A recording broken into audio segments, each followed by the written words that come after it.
At the time, Mrs. Edward F. Hutton, set on 20 acres that face both the Atlantic Ocean and Lake Worth. The house took 4 years to build and has 118 rooms. 3 boatloads of Dorian stone were brought from Italy for the exterior walls, and 36,000 Spanish tiles dating back to the 15th century were used on the exterior and the interior. When Mrs. Post died, she gave the house to the federal government for use as a presidential retreat. The government eventually gave the house back to the Post Foundation, and the foundation put it up for sale at an asking price of $25 million. I first looked at Mar-a-Lago while vacationing in Palm Beach in 1982.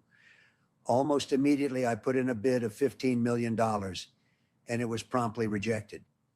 Over the next few years, the foundation signed contracts with several other buyers at higher prices than I'd offered, only to have them fall through before closing. Each time that happened, I put in another bid, but always at a lower sum than before.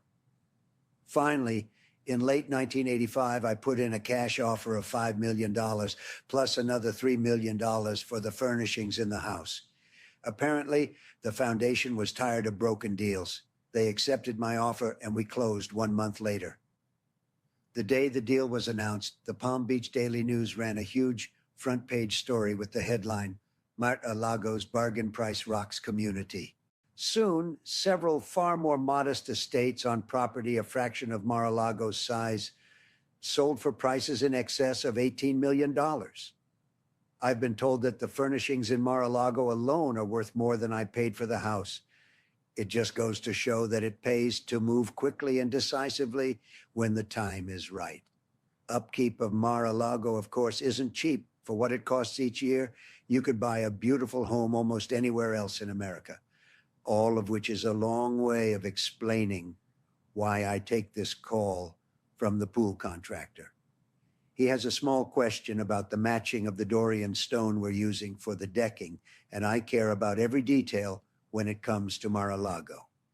The call takes 2 minutes, but it will probably save 2 days of work and ensure that the job doesn't have to be ripped out and done over later. 2:30 p.m., a prominent businessman who does a lot of business with the Soviet Union calls to keep me posted on a construction project I'm interested in undertaking in Moscow. The idea got off the ground after I sat next to the Soviet ambassador, Yuri Dubinin, at a luncheon held by Leonard Lauder, a great businessman who is the son of Estee Lauder. Dubinin's daughter, it turned out, had read about Trump Tower and knew all about it. One thing led to another, and now I'm talking about building a large luxury hotel across the street from the Kremlin in partnership with the Soviet government. They have asked me to go to Moscow in July. 3 p.m. Robert stops in, and we talk about several issues relating to NBC and the West Side Yards. 3:30 p.m., a friend from Texas calls to tell me about a deal he's got working. He happens to be a very charming guy, wonderful looking, wonderfully dressed, with one of those great Texas drawls that make you feel very comfortable. He calls me Donnie, a name that I hate, but which he says in a way that somehow makes it okay. 2 years ago, this same friend called me about another deal. He was trying to put together a group of wealthy people to take over a small oil company. "Donnie," he said, "I want you to invest $50 million. This is a no-lose proposition. You'll double or triple your money in a matter of months." He gave me all the details, and it sounded very good. I was all set to go forward. The papers were being drawn up, and then one morning I woke up and it just didn't feel right. I called my friend back and I said, listen, there's something about this that bothers me. Maybe it's that oil is underground and I can't see it, or maybe it's that there's nothing creative about it. In any case, I just don't want to go in. And he said, "Okay, Donnie, it's up to you, but you're missing a great opportunity." The rest is history, of course. Oil went completely to hell several months later. The company his group bought went bankrupt, and his investors lost every dime they put up. That experience taught me a few things. One is to listen to your gut, no matter how good something sounds on paper.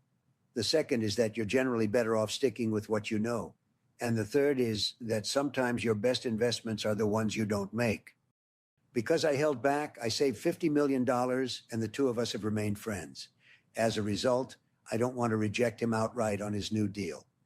Instead, I tell him to send up the papers. In reality, I'm not too likely to get involved. 4 p.m., I call back Judith Krantz. You've got to give it to her. How many authors have written 3 number 1 best-selling books in a row? She also happens to be a very nice woman. Trump Tower is the setting for her latest novel, I'll Take Manhattan, and I'm a character in the book. At Judy's request, I agreed to play the role of myself in a scene from the miniseries based on her book and filmed at Trump Tower. Now, Judy is calling to say that the scene with Valerie Bertinelli came off well. I'm happy to hear it, although I'm not about to quit my day job. Still, I figure it's not a bad way to promote Trump Tower on national television in a miniseries that runs during sweeps week and is virtually guaranteed to get huge national ratings. 4:30 p.m. My last call is to Paul Hallingby, a partner at Bear Stearns, who handled the $550 million in bond issues we did successfully for our 2 casinos in Atlantic City during 1985. Now we're talking about setting up something called the Trump Fund, through which we'd buy distressed and foreclosed real estate, particularly in the Southwest, at bargain basement prices. Hallingby tells me that he's putting together a prospectus and that he's confident we'll easily be able to raise $500 million in a public offering. Now, what I like about the deal is that I'd retain a large equity position in any purchase we made, but I wouldn't be at any personal risk in the event that any of the deals went bad. What I don't like is the idea of competing with myself. What happens, for example, if I see a piece of distressed property that I want to buy on my own, but that might also be good for the fund? In any case, I'll look at the prospectus. 5 p.m., I'm driven to the 60th Street heliport in time to catch a helicopter and be in Trenton for cocktails at 5:30 p.m. Thursday, 9 a.m., I sit down with Abe Hirschfeld. Basically, Abe feels hurt that Governor Cuomo personally led a fight to push him off the ballot. I tell Abe I understand how he feels, but that the governor is a good guy and that in any event, it would look ridiculous for Abe, who is a Democrat, to suddenly turn around now and endorse a Republican. I also point out that as a practical matter, Cuomo is going to win re-election by a landslide and that it's a lot better to side with a winner than a loser. Abe is a pretty stubborn guy, but finally he says, "Look, why don't you get the governor to call me?" I tell him I'll do my best. Abe has always been considered difficult, but I like him and his family a lot. 10:15 a.m., Alan Greenberg calls. The market is down 25 points less than an hour after opening. Alan tells me everyone's a seller, that nearly all stocks are down, but that Holiday is holding firm. I can't decide whether I should be happy or sad. Part of me wants Holiday to drop off so I can buy more at a better price. The other part of me wants it to go up because at this point, every time the stock rises a point, I make a lot of easy money. 10:30 a.m. Harvey Meyerson, the attorney who handled our USFL antitrust case, comes in for a meeting. Harvey is an incredible trial lawyer. He took a case in which no one gave us a prayer going in, and he managed to win on antitrust grounds, even though we were awarded only token damages. Even so, I've wondered since the trial whether perhaps Harvey was just a little too sharp for some of the jurors. Every day he'd show up in one of his beautiful pinstripe suits with a little handkerchief in his pocket, and I'm just not sure how well that went over.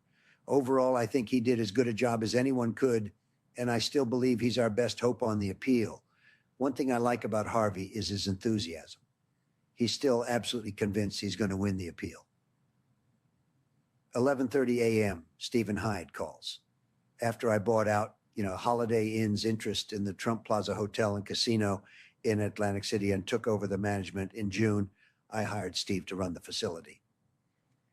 Steve had been working as a vice president for Stephen A. Wynn at the Golden Nugget. Wynn is one of the best gaming guys around, and my philosophy is always to hire the best from the best. After a long-running negotiation, I offered Hyde a bigger job and more money, and he said yes. I think he also liked the idea of working for me, and he didn't mind leaving Steve Wynn. Wynn is very slick and smooth, but he's also a very strange guy. A couple of weeks ago, he called and said, "Donald, I just wanted to let you know that my wife and I are getting divorced." So I said, "Oh, I'm sorry to hear that, Steve." He said, "Oh, don't be sorry. It's great. We're still in love. It's just that we don't want to be married anymore. In fact, she's right here with me. Do you want to say hello?" I politely declined. Hyde is calling to report on the August figures for the plaza, which just came in. He tells me that gross operating profit was just over $9,038,000 compared with $3,438,000 for the same period a year ago when I was still partners with Holiday Inns and they were managing the facility. Not too bad, I say to Steve, considering we still don't have any parking. Still, I can't resist razzing him a little. Now all you've got to do is get the hotel in mint condition. Wynn is very slick and smooth, but he's also a very strange guy. A couple